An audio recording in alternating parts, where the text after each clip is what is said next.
राष्ट्रीय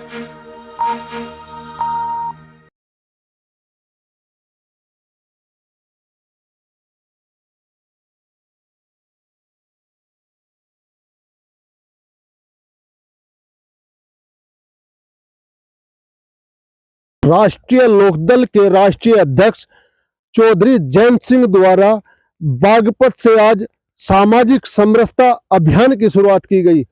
उन्होंने बागपत में जैन धर्मशाला में पहुंचकर बागपत से आरएलडी सिंबल पर चुनाव जीते 3 बार के चेयरमैन राजुद्दीन एडवोकेट को बधाई दी। उसके बाद वह बागपत विधानसभा क्षेत्र के विनयपुर, सिनोली तगा, सहवानपुर, भेड़ापुर, गोना आदि गांवों में भी गए। उन्होंने गांवों में गली गली में घूमकर लोगों से मुलाकात की। लोगों ने उनका फूल मालाएं पहनाकर, फूल बरसाकर बहुत भारी स्वागत किया। ललियाना गांव में एक सभा का भी आयोजन हुआ। इस सभा में उन्होंने भीड़ को देखकर कहा कि इन्होंने नया बहुत जोशीला स्वागत किया। मैं अपने नौजवानों को खास तौर से धन्यवाद दूंगा। और मैं ऐसा माहौल तो चुनावों में देखने को मिलता है कि पूरे गली में घरों से आप पे बरसात हो रही हो फूलों की, और लोग गाड़ी के आगे नाच रहे थे। मैं यहाँ सभा में आया तो एक हमारे बुजुर्ग नाच रहे थे। बहुत खुशी का माहौल है। मैं भी बहुत अच्छा महसूस कर रहा हूँ।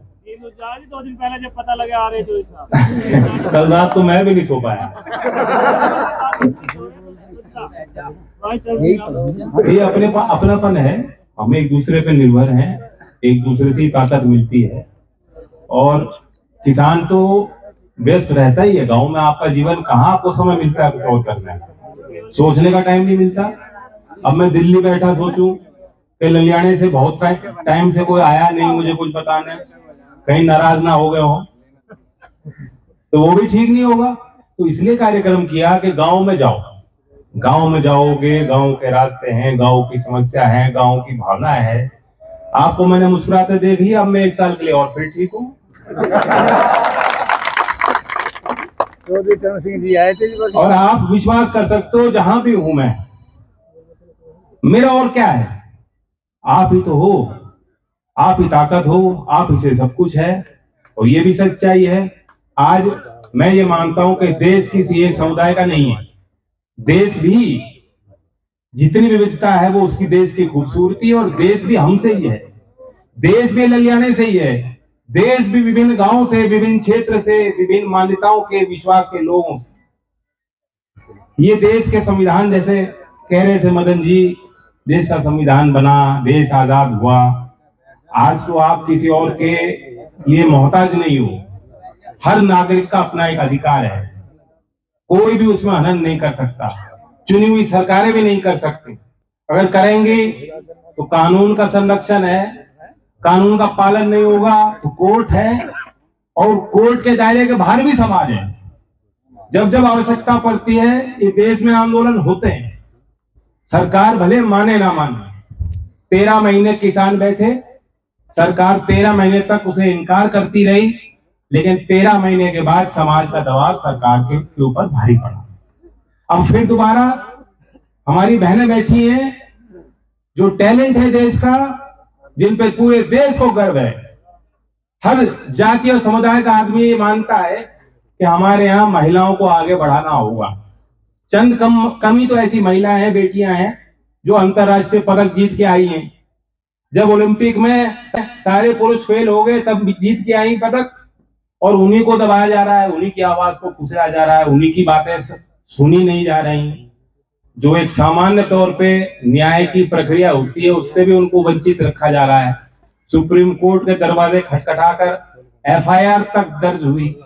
तो एफआईआर दर्ज करने के लिए अगर सुप्रीम कोर्ट, सर्वोच्च न्यायालय तक धरना देने के बाद जाना पड़े एक आम नागरिक को, और आम नहीं है वो, सबकी नजर उन पे है, वो हीरो हैं।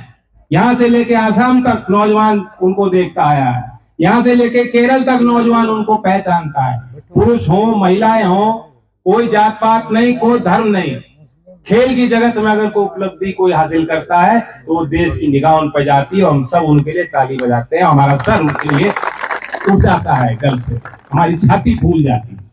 और उनके साथ ऐसा हो सकता है तो फिर किसी के साथ भी ऐसा हो सकता है, इससे और बदतर हो सकता है और इससे और बदतर होता है।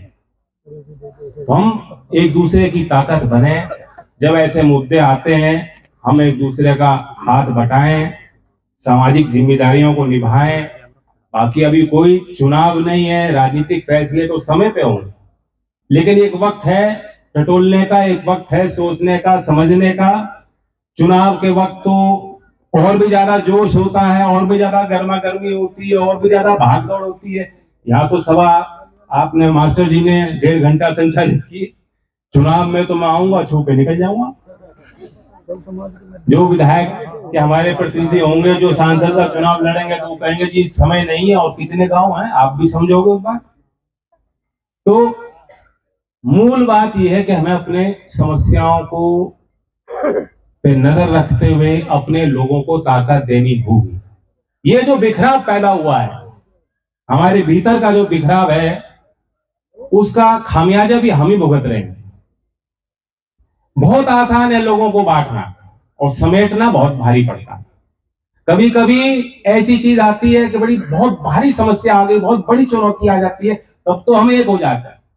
लेकिन आम तौर पर जैसे पहले होता था, उठना बैठना साथ होता था, पंचायतों में सभी समुदाय के लोगों को बुलाया जाता था, चीजों पे विषयों पे चर्चाएं होती थी।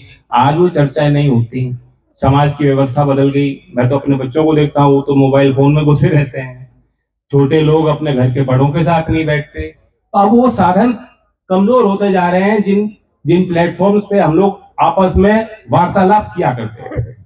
लेकिन फिर भी आज जागरूकता भी बढ़ी है, आज अवेयरनेस बढ़ी है, आज यहाँ गांव के नौजवानों को वो जानकारियां उपलब्ध हैं, उनको बातें मालूम है जो शायद मेरे समय पे तो हम लोगों को नहीं थी। वो औजार आज इनके हाथ में है और आज परिवर्तन की चेंज की गति भी बहुत ज्यादा तेज हो गई। आर्टिफिशियल इंटेलिजेंस की बात ये लोग समझेंगे। आज एक चैट जीपीटी का एक सॉफ्टवेयर है, आप उसमें कोई भी क्वेश्चन डालेंगे, उसको प्रोटोकॉल्स उसमें डालेंगे और वो आपको जवाब दे देगा। मैं दैनिक जनवाणी से विजेंद्र राणा।